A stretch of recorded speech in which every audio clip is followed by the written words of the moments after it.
Good afternoon, welcome to what's happening in John's shed. Just doing a little job on my mini front brake and hub assemblies. I've done them all in the rust proofing, and before I paint them, so get paint in the threads, I just thought I'd do the swivel joints. I've just done this one here. This is the bottom one, and that's all shimmed up, and it's just nice resistance on the peg there. And on this one, on the top one, there isn't a spring under the cup, it's only the bottom one. So that little cup, let me find one so you can see what they look like. One of those little cups sit in there. The hole through the middle is so when you grease it, the grease gets through to the joint. That's the other half of the joint. Let me take it to bits so you can see. Right, so that's the taper there that goes into your top arm, and that would sit in that knuckle there and pivot on that cup. So when you grease it, the grease comes up through that centre hole to give it lubrication between there, and to a certain degree around that radius there as well, because when this cap nut screws onto there, it nips it all together. Well, it's going to be awkward to try and show you all this, but as you can see, you've got your locking tab, which is held in place with a grease nipple, which I annoyingly lost. It's just taken me 25 minutes to find two new ones. It's just happened to come across my vast collection of crap. And so this screws onto there. After you put this on, not all have this tab. This is to keep the brake pipe out of the way. You put this, which has got the locking tabs around here, so that when this nut's tightened up, it doesn't come loose and drop the front end on the floor. So this screws up. Now between the locking tab and the bottom of this nut are shims. We've got any spare ones? Yeah, I've got three different thickness shims. So what you do when you tighten this up, especially on the top one, the bottom one, because it has a spring under that bottom cup, even though it's really tight, there is a little bit of play. With the top one, it just screws it down to a solid base, so that's only finger tight. So that's too loose. You know, that'd be loose within minutes of driving it. So here we have the I've had this Sykes Pickervant socket that long, I can't remember. Perhaps 1976. I perhaps got that. And it's been that used that often. The hexagons are getting a bit slack now because it's had some weight on it. It hasn't always had a little ratchet on there. It's had pry bars and all sorts. But the magic thing about these is because it's an extended socket, it goes over there in one go. So when you tighten this up, you can get the socket right on. It's only shallow hexagons anyway, and because you've got the locking washer here, you do struggle getting it tight. So what I'll do, I'll just get a little nip. You see the calipers there, look, all ready to paint. Right, so I've just nipped that lightly and it's solid. I can't move that. I'm trying doing it one-handed, but I'm just doing it as a demonstration really. So that's a bit too tight. So what I'll do, I'll undo that nut again and put another little shim under. They're all thin ones, they are. The bag must have come out because there's some parts missing for the other side. There's a complete pair of those, and well, yeah, there's a complete side. So I don't know if I've got two of those, so I don't know if it's all got mixed up. Someone's pinched some bits out of it somehow. I've got the boot, so I've got the bait, that. So there's a spring missing, one of those, a spring, a nut, and a washer. So we'll see. Anyway, that's that as far as it goes. in there. I've put tape on the bearing lands to keep the paint off. I'm going to paint all this with some gloss paint, and I've put tape in there just to keep it all clean now, go it all nice and spotless. I've cleaned all the grease nipple holes out. I did all this long ago, perhaps 8 years ago.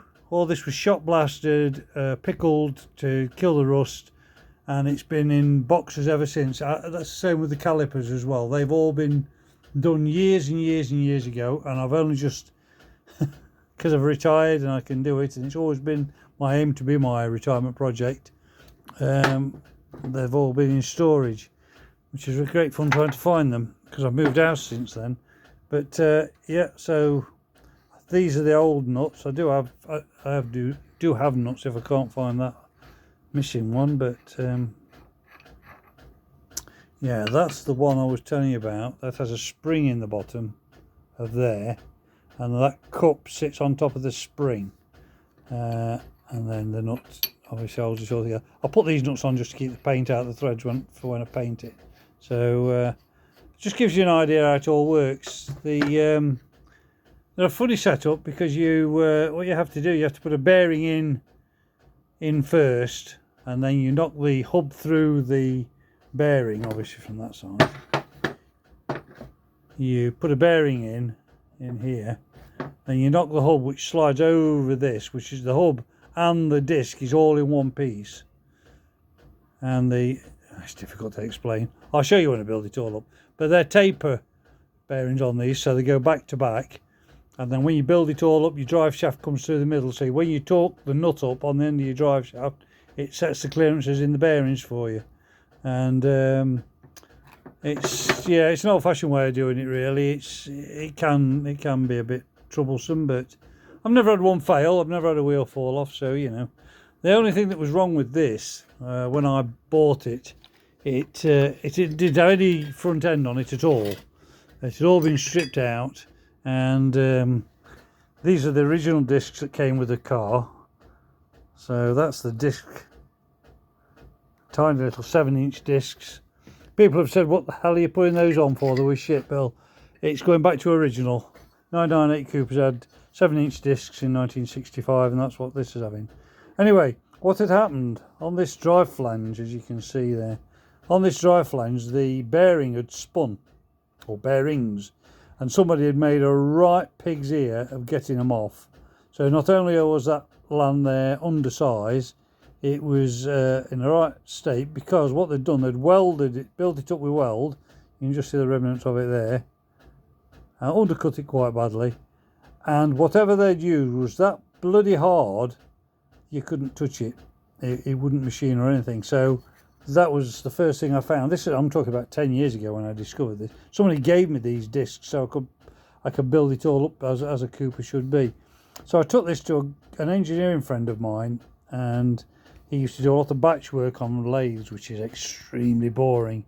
And I said, you wouldn't be able to have a look at this for me, would you? And he jumped at the chance, because it was something different.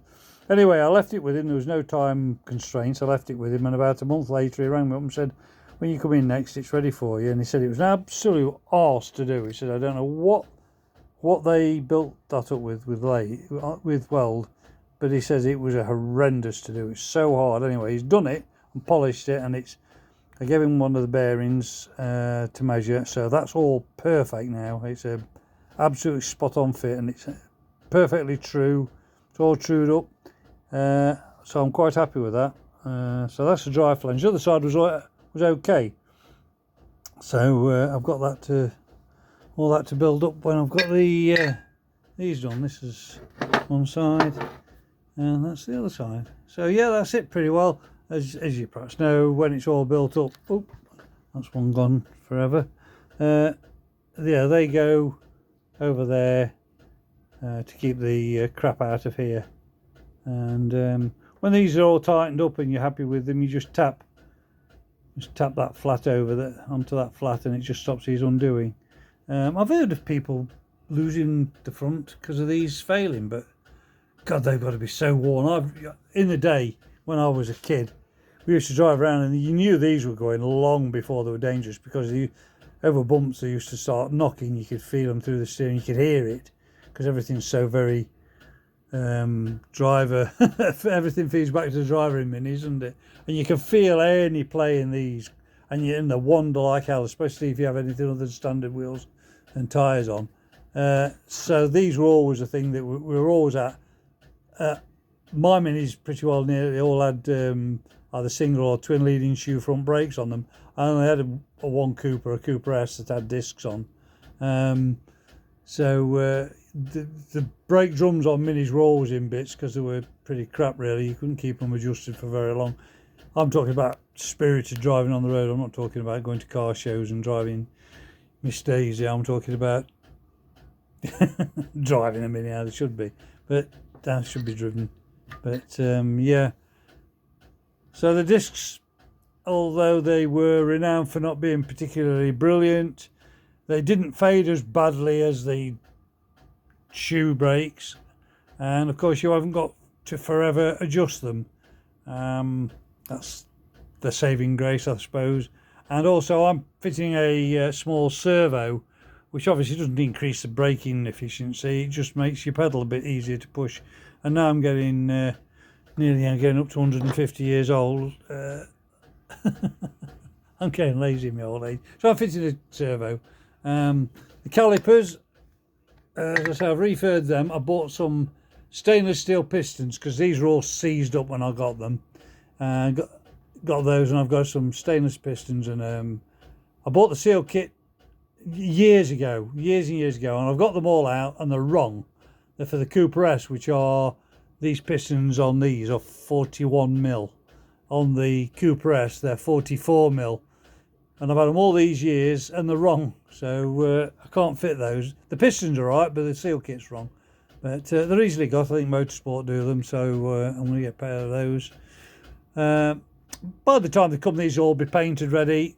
I don't know what colour to paint those. Shall I do them black? Shall I do them gold?